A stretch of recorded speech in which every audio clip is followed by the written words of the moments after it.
नमस्कार, स्वागत है आपका आईएएस पॉइंट के यूट्यूब चैनल में। मेरा नाम सोनाली है। देखिए, यूपीएससी की परीक्षाओं में अक्सर वर्ल्ड संबंधी प्रश्न पूछे जाते हैं।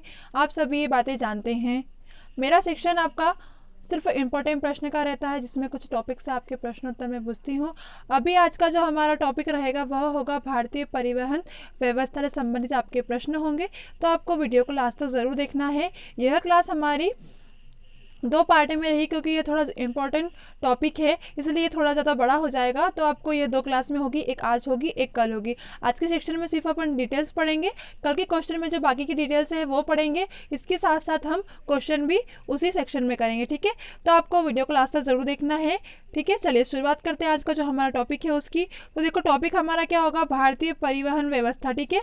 भारतीय परिवहन व्यवस्था से हमारे क्वेश्चंस रहेंगे। चलिए देख लेते हैं।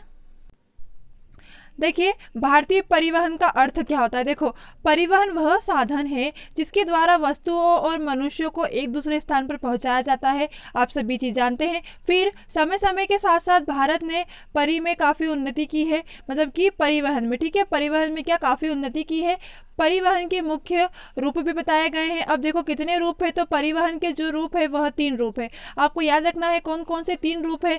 तो एक तो स्थल परिवहन, दूसरा है जल परिवहन, तीसरा है वायु परिवहन, ठीक है। तो आपको ये याद रखना है। चलिए अब हम इन तीनों परिवहनों को एक बार डिटेल में पढ़ेंगे। देखो, सबसे पहले मैं आपको ये बता दूं कि जो परिवहन है, भारत के परिवहन, ये कितने प्रकार के हैं। तो यह 3 प्रकार के हैं। परिवहन का अर्थ क्या होता है, परिवहन का अर्थ होता है एक वस्तु, जो मनुष्य को एक स्थान से दूसरे स्थान पर पहुंचाना, ठीक है।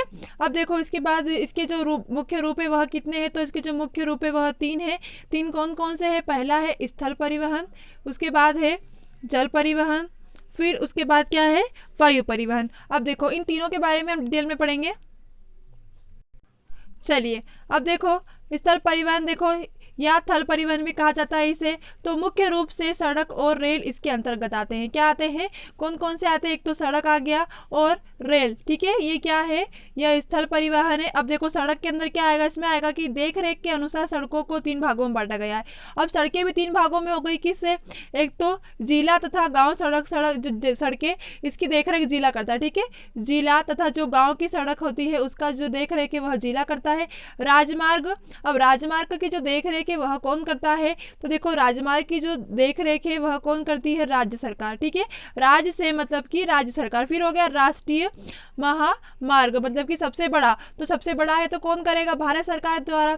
तो जो जिला तथा गांव की सड़कें होती है उसका जो देख रखाव है, मतलब देख रेख है, वह कौन करता है, तो जिला परिषद द्वारा किया जाता है। राजमार्ग किसके द्वारा, तो राजमार्ग हुआ, उसकी देख रेख राज्य सरकार करेगी। और राष्ट्रीय महामार्ग बड़ा है तो इसका मतलब कि भारत सरकार द्वारा इसकी देखरेख की जाती है। आपको ये समझ आ गया होगा। सड़कें 3 प्रकार की है, ठीक है। कौन कौन सी हो गई, एक जिला गांव, एक राजमार्ग और एक राष्ट्रीय मार्ग, ठीक है। ये किसके अंतर्गत आ गई, तो ये स्थल परिवहन के अंतर्गत आती है। आगे देखेंगे हम। अब देखो, भारत में 77 सड़कों को राष्ट्रीय राजमार्गों के रूप में वर्गीकृत किया गया है। कितनी सड़कों को, 77 वर्गों को। देखो, 77 जो सड़कें हैं उनको अब इतना तो हमारा पॉसिबल नहीं है। अब जो मेन है मैं आपको वो बताऊंगी, ठीक है। आपको इतना आंकड़ा याद रखना है कि जो 77 सड़कें हैं उनको राष्ट्रीय राजमार्ग के रूप में क्या किया गया है, वर्गीकृत, मतलब कि बांटा गया है। कितनी सड़कों को बांटा गया है, तो 77 काय में बांटा गया है, तो राष्ट्रीय राजमार्गों में बांटा गया है। आगे देखेंगे, कह रहा है कि भारत ने कुछ महत्वपूर्ण राष्ट्रीय राजमार्ग निम्नलिखित है, मतलब कि जो सबसे ज्यादा इंपॉर्टेंट है वह देखेंगे हम। दिल्ली, जो कि अमृतसर तक है, और दिल्ली जो कि एक कोलकाता है, एक आगरा से मुंबई, दिल्ली, अहमदाबाद और मुंबई। और उसके बाद क्या आ गया हमारा, आगरा जो कि बीकानेर में है, वाराणसी जो कि कन्याकुमारी तक। ये सारी क्या है, यह सारी जो परिवहन है जो कि एक स्थान दूसरे स्थान में जाते हैं, राष्ट्रीय राजमार्ग, ठीक है। ये आपके लिए इंपॉर्टेंट होंगे। चलिए आगे देखेंगे हम। आगे कह रहा है कि भारत की सबसे लंबा जो राष्ट्रीय राजमार्ग है वह कौन सा है, 0 नंबर 7, जो कि वाराणसी से कन्याकुमारी तक है। 7वां कौन सा है हमारा, 7वां यही हैगा, वाराणसी से कन्याकुमारी तक, ठीक है। तो यही कह रहा है कि जो भारत में सबसे लंबा राष्ट्रीय राजमार्ग है वह कौन सा है, वह 7वां है। 7वां कौन सा हैगा, तो वाराणसी से कन्याकुमारी तक जाती है। आगे कह रहा है कि भारत ने 14,000 किलोमीटर लंबा सुपर हाईवे प्रस्तावित है, जो कि मलेशिया की सहायता से बनाया जाएगा। ठीक है, बना नहीं है परंतु 14,000 किलोमीटर, ठीक है, कितना 14,000 किलोमीटर लंबा, जिसका क्या नाम है, जिसका नाम है सुपर हाईवे प्रस्तावित किया जाएगा, जो कि किसकी सहायता से बनाया जाएगा, तो मलेशिया की सहायता से बनाया जाएगा। आगे कह रहा है कि राष्ट्रीय राजमार्गों की जो कुल लंबाई है वह देश की सड़कों में जो कुल लंबाई कितनी है, 2%। ठीक है, मतलब कि राष्ट्रीय राजमार्ग की जो कुल लंबाई हमारे देश में है, देश की सड़कों की जो कुल है वो कितनी है, 2% ही है। उसके बाद कह रहा है कि राष्ट्रीय राजमार्ग देश में सड़क परिवहन कितने हैं, तो 40% क्या है, यातायात संपन्न करती है। ठीक है, उसके बाद कह रहा है सड़कों की सबसे अधिक लंबाई कहाँ पर है, तो सड़कों की जो सबसे अधिक लंबाई है वह महाराष्ट्र में है, कितनी है, 2.45 लाख। ठीक है, आपको याद रखना है कि सड़कों में जो सबसे अधिक लंबाई है वह भारत में कहाँ पर है, तो वह कहाँ पर है, तो वो महाराष्ट्र में है। इसके साथ साथ सड़क परिवहन का कितना प्रतिशत यातायात हिस्सा संपन्न है, तो 40% है। और कुल लंबाई जो कि देश की जो सड़कों की कुल लंबाई वह कितनी है, तो 2% है। ठीक है, आपको याद रखना है, आपके इंपॉर्टेंट दो ये चीज़ है कि सड़क की सबसे अधिक लंबाई, सड़कों की सबसे अधिक लंबाई कहाँ पर है हमारे भारत में, तो महाराष्ट्र में है, आपको ये याद रखना है। आगे चलेंगे हम, राज्यों के ग्रामीण क्षेत्रों में न्यूनतम आवश्यकता कार्यक्रम MNP के अंतर्गत सड़कों का विकास किया जा रहा है। देश में समवर्ती सड़कों के निर्माण एवं प्रबंधन के लिए 1960 ईस्वी में सीमा सड़क विकास बोर्ड का गठन किया गया था।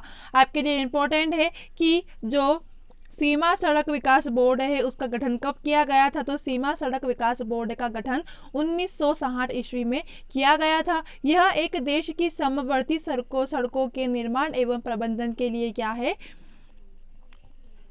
इसका गठन किया गया था। ठीक है, चलिए आगे देखेंगे हम।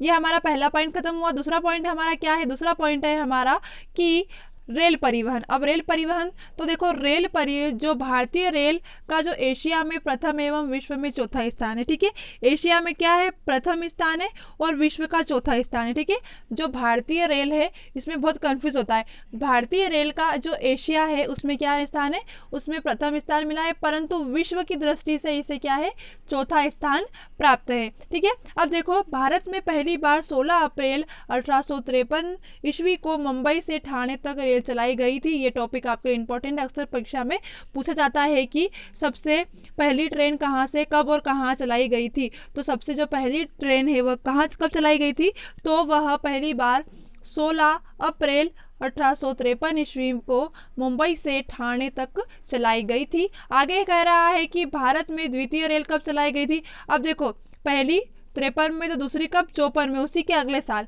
ठीक है, आने वाले साल में, यानी कि हावड़ा से हुगली के बीच चलाई गई थी। ठीक है, और आगे देखेंगे हम, आगे कह रहा है कि भारतीय रेलवे बोर्ड की स्थापना कब की गई, तो रेलवे बोर्ड की जो स्थापना की थी वो 1905 में की गई थी।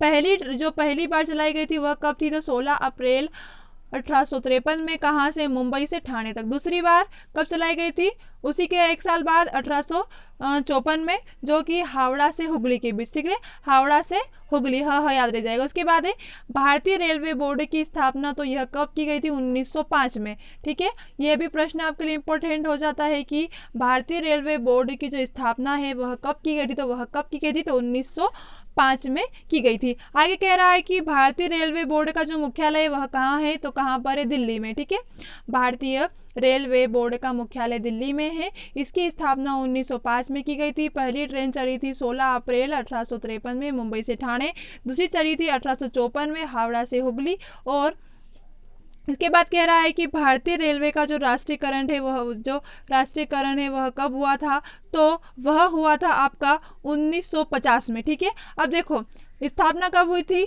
1905 में, यानी कि 1905, ठीक है, ईस्वी में। उसके बाद इसका जो राष्ट्रीयकरण, अब राष्ट्रीयकरण देखो, अब इसका जाओ 1 और 0 आगे कर दो, मतलब कि 1950 में। तो याद रहेगा आपको कि स्थापना 1905 में की गई थी और राष्ट्रीयकरण किया गया था 1950 ईस्वी में। ठीक है, चलिए आगे कह रहा है कि बिजली से चलने वाली पहली गाड़ी ढक्कन क्वीन थी। यह भी आपके इंपॉर्टेंट है कि बिजली से चलने वाली जो पहली रेलगाड़ी थी वह कौन सी थी। तो जो बिजली से चलने वाली पहली गाड़ी थी उसका नाम क्या था, ढक्कन क्वीन। ठीक है, ढक्कन क्वीन जो कि मुंबई से पुणे चलाई गई थी। कहाँ चलाई गई थी, मुंबई से पुणे की ओर चलाई गई थी। आगे कह रहा है कि भारतीय रेल ने 63,000 किलोमीटर मार्ग पर चलती है जो कि 71,000 स्टेशन से होकर गुजरती है। ठीक है, 7,100 स्टेशन से वो होकर गुजरती है। आपको याद रखना है कि 63,000 किलोमीटर मतलब इतनी चलती है, परंतु 7,100 स्टेशन से होकर गुजरती है। भारत का सबसे लंबा, अब ये इंपॉर्टेंट हो गया है कि भारत का सबसे लंबा जो प्लेटफॉर्म है वह कौन सा है, तो वह है खड़गपुर। अब खड़गपुर कहाँ पर है, तो यह पश्चिम बंगाल में स्थित है। भारत का सबसे लंबा प्लेटफॉर्म खड़गपुर में है जो कि पश्चिम बंगाल में स्थित है। भारत में सर्वाधिक गाड़ियाँ मुंबई के लिए प्रस्थान करती है। मुंबई के लिए क्यों, देखो हमारे भारत का जो सबसे बड़ा जिला मतलब क्या बोलते हैं राज्य, वो कौन सा है, मुंबई बोला जाता है एक शहर, जो कि मुंबई बहुत ही बड़ा है। ठीक है, इस तरीके से आपको याद रखना है कि सबसे ज़्यादा गाड़ियाँ कहाँ प्रस्थान की ओर करती है, तो मुंबई की ओर। भारत की सबसे तेज चलने वाली गाड़ी कौन सी है, तो शताब्दी एक्सप्रेस है। ठीक है, जो कि 140 किलोमीटर घंटे की चाल से चलती है। भारत की सबसे तेज चलने वाली जो गाड़ी है वह कौन सी, शताब्दी एक्सप्रेस। देखो एक्सप्रेस आप समझ सकते हो कि मतलब कि बहुत तेज है। ठीक है, चलिए आगे की ओर चलते हैं हम।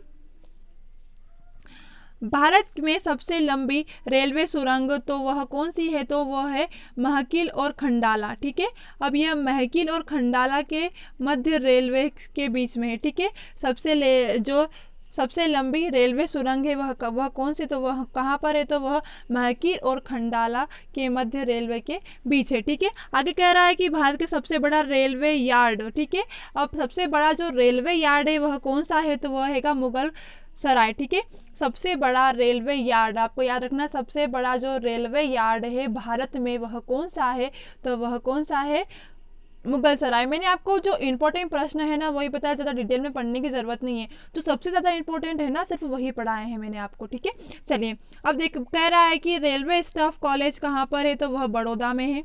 याद रह जाएगा आपको, मुख्यालय कहाँ है, सॉरी जो इसका जो ब्रांच है वो कहाँ पर है, दिल्ली में है।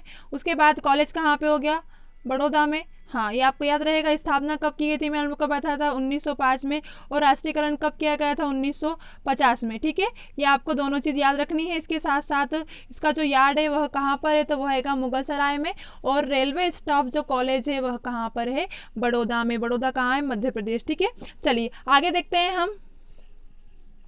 रेल यात्री और मालवाहक डब्बे का निर्माण इंट्रेगेज कोड फैक्ट्री पेरुम्बड़ चेन्नई और कपूरथला पंजाब में हुआ था। ठीक है, किसका पूछाएगा उन्होंने, इंट्रेगल कोच फैक्ट्री पेरुम्बड़। ठीक है, अब यह कहाँ पर हुआ है इसका, तो यह है चेन्नई और पंजाब में। ठीक है, वहाँ पर कहाँ है, कपूरथला में होता है। क्या होता है, इसके जो डिब्बे हैं, रेल के जो डिब्बे हैं ना उनका निर्माण। ये वैसे इतना पूछा नहीं था पर बता देती हूँ।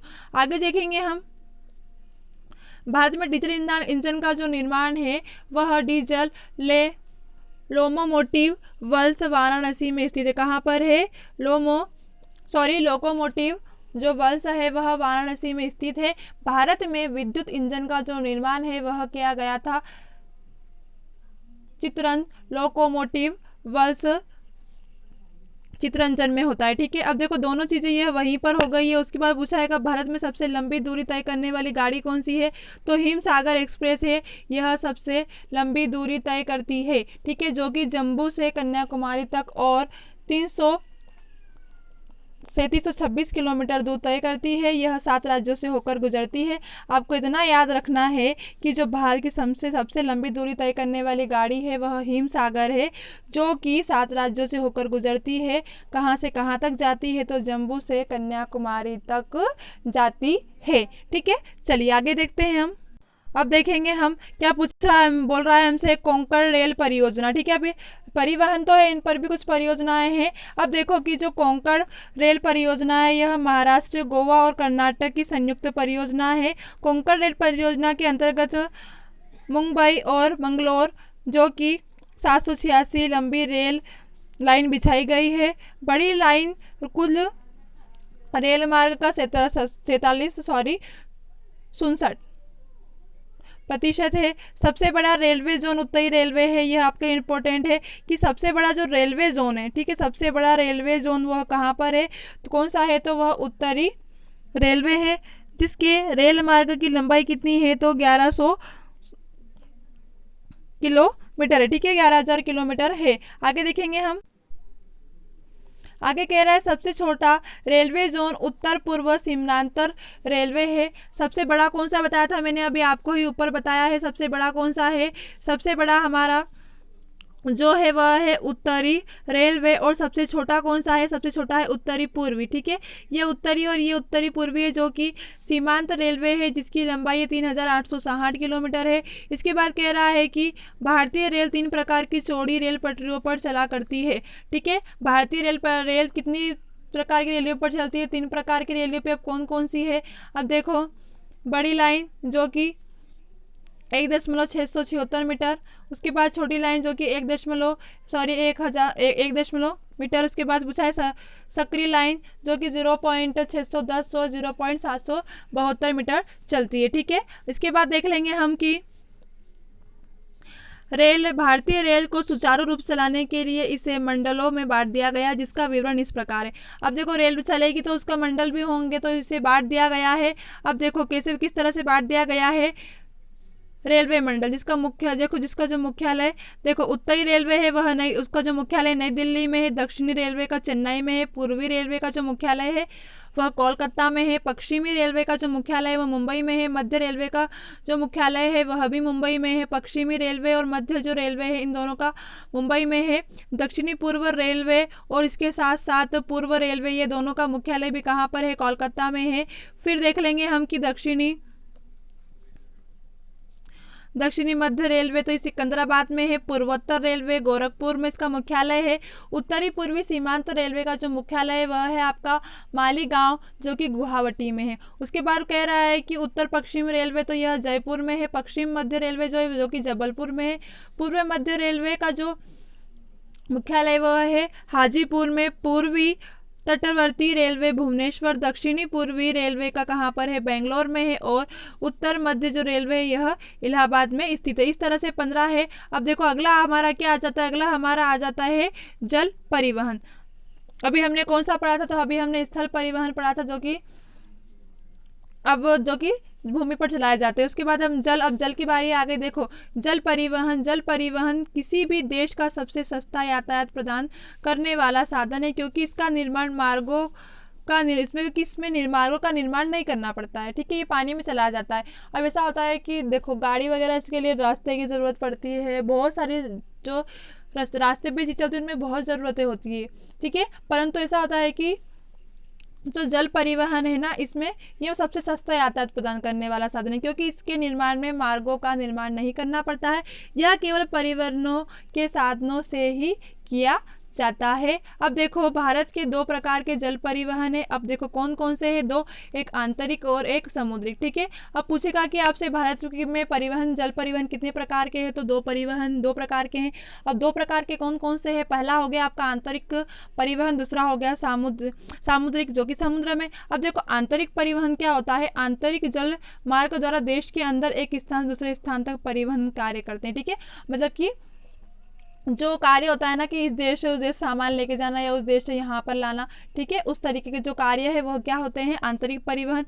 वर्तमान में 14,500 किलोमीटर नौकागम्य जल मार्ग है, ठीक है। कितने जल मार्ग है, तो 4,500 किलोमीटर नौकागम्य जल मार्ग है, जिसमें नदियाँ, नहरें, अपरवाही जल शामिल है। इसमें क्या, इसके अंतर्गत नदियाँ ये भी आ जाती है। अब देखो आगे क्या कह रहा है, आगे कह रहा है कि 1986 में हल्दिया इलाहाबाद खंड को राष्ट्रीय जल मार्ग घोषित किया गया, ठीक है। 1986 में किसको, हल्दिया इलाहाबाद खंड को राष्ट्रीय जल मार्ग घोषित किया गया। जल मार्ग, ठीक है, आपको याद रखना है, जल मार्ग आ जाता है, ठीक है। थल ये सब अलग अलग है, तो आपको याद रखना है कि जो राष्ट्रीय जल मार्ग है यह 1986 ईस्वी में हल्दिया इलाहाबाद को घोषित किया गया। देश के अन्य 2 महत्वपूर्ण राष्ट्रीय जो जल मार्ग थे, जिसका क्या नाम था, हेम्ब्रामपुत्री हेम ब्रह्मपुत्री नदी पर सादिया तथा दुर्बी के बीच, कोल्लम तथा जो कोट्टापुरम है इसके बीच में है। अब देखो ये आपके लिए इंपॉर्टेंट हो जाता है कि देश के चौथे राष्ट्रीय जल मार्ग को पश्चिमी तट पर विकसित किया गया है। ठीक है, तो चौथा जल मार्ग है वह कहाँ पर है, तो वह पश्चिमी तट पर विकसित है। अब देखो ये तो हमारे कौन से हो गए, कौन से पढ़े फटाफट कमेंट सेक्शन में बताओ। यह हमने पढ़े आंतरिक। अब हम कौन से पढ़ेंगे, अब हम पढ़ेंगे सामुद्रिक। ठीक है, जो कि समुद्र में। अब देखो सामुद्रिक जल मार्ग जो कि समुद्र जल के मार्ग द्वारा भारत का 90% व्यापार होता है। ठीक है, समुद्र में सबसे ज़्यादा व्यापार होता है, कितने प्रतिशत होता है, 90%। किसका, भारत का। ठीक है, भारत का 90% व्यापार होता है। उत्तर आशा सामुद्रिक जो सामुद्रिक मार्ग होते हैं यह भारत को दक्षिण अफ्रीका तथा दक्षिण अफ्रीका से जोड़ता है। ऑस्ट्रेलिया मार्ग यह ऑस्ट्रेलिया से जोड़ता है। देखो प्रश्न में ये अब देखो ये वाला जो मार्ग है ये आपके लिए इंपॉर्टेंट है। क्या, स्वेज मार्ग। स्वेज मार्ग भारत से यूरोप को जाने वाला यह सबसे छोटा मार्ग है। ठीक है, सबसे छोटा मार्ग है भारत से यूरोप को जाने वाला। ठीक है, भारत का 75% अंतर्राष्ट्रीय व्यापार इसी मार्ग से होता है। अक्सर क्वेश्चन यह हो सकता है कि अंतर्राष्ट्रीय व्यापार, ठीक है, अंतर्राष्ट्रीय व्यापार किस मार्ग से होता है। ठीक है, तो स्वेज मार्ग से। यह कौन सा है, तो यह भारत से यूरोप से जाने वाला सबसे छोटा ही मार्ग है। ठीक है, याद रहेगा आपको। आगे चलते हैं हम। सिंगापुर का मार्ग भारत को दक्षिण पूर्व एशियाई तथा पश्चिमी अमेरिका से जोड़ता है। देश की मुख्य भूमि जो कि 5600 किलोमीटर तट रेखा पर 11 बड़े और 139 बड़े छोटे बड़े बंदरगाह है। बंदरगाह का जो नियंत्रण है वह केंद्र सरकार द्वारा, जबकि छोटे और मंझले बंदरगाहों का नियंत्रण राज्य। अब देखो जो बड़े बंदरगाह है उनका जो नियंत्रण है वह केंद्र सरकार करती है, जो छोटे बंदरगाह है उनका नियंत्रण कौन करती है, राज्य सरकार। आपको ये याद रहेगा। अब अगला है हमारा वायु परिवहन। ठीक है, वायु परिवहन वह विश्व की तीव्रगामी परिवहन है और इसका जो महत्व है इन दिनों सबसे अधिक हो गया है। ठीक है, किसका, वायु परिवहन। क्योंकि देखो जो थल परिवहन है उसमें जाने में बहुत टाइम लगता है। जल परिवहन ऐसा तो है नहीं कि सारी जगहों पर ही जो समुद्र के किनारे हमारे जो सिटी वगैरह हो, ऐसा हो नहीं सकता। वायु परिवहन में क्या है कि हम किसी भी तरह कहीं पर भी जा सकते हैं। ठीक है, कहीं पर भी मतलब बहुत ही कम समय में हम पहुंच सकते हैं। ठीक है, क्योंकि इसने विश्व भर में दूरी को बहुत आसान कर दिया है। हाँ ये तो राइट है। भारत में सर्वप्रथम इलाहाबाद से नैनी के बीच 1911 ईस्वी में विमान डाक सेवा का आरंभ किया गया था। ये आपके लिए इंपॉर्टेंट हो जाता है कि वायु परिवहन जो है वह पहली बार कब आरंभ किया गया था, तो यह सर्वप्रथम इलाहाबाद से नैनी के बीच। ठीक है, किसके बीच, इलाहाबाद से नैनी के बीच 1911 ईस्वी में विमान डाक सेवा, कौन सा, विमान डाक सेवा आरंभ कर दिया गया था। फिर कह रहा है कि 1933 ईस्वी में इंडियन नेशनल एयरवेज कंपनी की, क्या नाम है इसका, इंडियन नेशनल एयरवेज कंपनी की स्थापना हुई थी। कब हुई थी, तो 1933 में हुई थी। ठीक है, जिसने लाहौर और कराची के बीच विमान संचालन किया था। ठीक है, आगे देख लेंगे हम थोड़ी सी और जानकारी। भारत के अंतर्राष्ट्रीय हवाई अड्डे, देखो इंदिरा गांधी अंतर्राष्ट्रीय हवाई अड्डा तो यह दिल्ली में स्थित है। उसके बाद जवाहर नेहरू अंतर्राष्ट्रीय हवाई अड्डा, यह मुंबई में है। फिर कह रहा है सुभाष चंद्र बोस अंतर्राष्ट्रीय हवाई अड्डा, तो यह कलकत्ता में। ठीक है, दिल्ली में कौन सा है, फटाफट बोलो, इंदिरा गांधी अंतर्राष्ट्रीय हवाई अड्डा। फिर हो गया जवाहरलाल नेहरू अंतर्राष्ट्रीय हवाई अड्डा जो कि मुंबई में है। सुभाष चंद्र बोस अंतर्राष्ट्रीय हवाई अड्डा कहाँ पर है, कोलकाता में स्थित है। कोलकाता में कौन सा है, सुभाष चंद्र बोस। और दिल्ली में कौन सा, इंदिरा गांधी। और मुंबई में जवाहरलाल नेहरू हवाई अड्डा। ठीक है, आगे देखेंगे हम। आगे कह रहा है कि मीनाबक्कम जो अंतर्राष्ट्रीय हवाई अड्डा है वह चेन्नई में है, मतलब कि सबसे नीचे। फिर कर रहा है तिरुअनंतपुरम अंतर्राष्ट्रीय हवाई अड्डा, नाम से पता चलता है कहाँ का है, यह केरल का है, आगे तिरुअनंतपुरम का। ठीक है, अमृतसर हवाई अड्डे को अंतर्राष्ट्रीय हवाई अड्डे का दर्जा दे दिया गया है। ठीक है, जो अमृतसर हवाई अड्डा है उसे क्या कहा है, अंतर्राष्ट्रीय हवाई अड्डे का दर्जा मिल चुका है। चलिए आज के कुछ प्रश्न देख लेते हैं, बाकी कल करेंगे हम। इसमें से कौन सी सड़क भारतीय प्रबंधन श्रेणी में नहीं आती है? ठीक है, कौन सी नहीं? अब देखो राष्ट्रीय जो राजमार्ग है, अब राष्ट्रीय राजमार्ग मैंने आपको बताया था, इसका जो निर्माण है वह प्रबंधन एवं रख रखाव की जो जिम्मेदारी कौन करता है? हमारी भारत सरकार करती है। ठीक है, भारत सरकार द्वारा निभाई जाती है। जिसकी लंबाई कितनी थी राष्ट्रीय राजमार्ग की? तो मैंने आपको बताया 3745 किलोमीटर बताई थी। उसके बाद क्या है हमारा राज्य राजमार्ग, इसका जो निर्माण व रख रखाव कौन करता है? राज्य सरकार द्वारा होता है। आपको पता है राज्यों के राजमार्ग की जो लंबाई वह कितनी है? तो देखो वह कितनी है, तो वह है 1056 किलोमीटर। ठीक है, ये आपको याद रखना है। राज्यों में जो सड़क का जो मार्ग लंबाई है वह प्रथम बार महाराष्ट्र में की गई थी, आपको मैंने यह भी बताया था। उसके बाद सीमा सड़क, तो सीमा सड़क भारत की सीमावर्ती क्षेत्रों में सड़क मार्ग का निर्माण करती है। ठीक है, एवं व्यवस्थापन का कार्य करती है। उसके बाद हो गया जिला राजमार्ग। जिला राजमार्ग क्या था? यह तो है ही नहीं। इसका जो कार्य है वह कहाँ पर?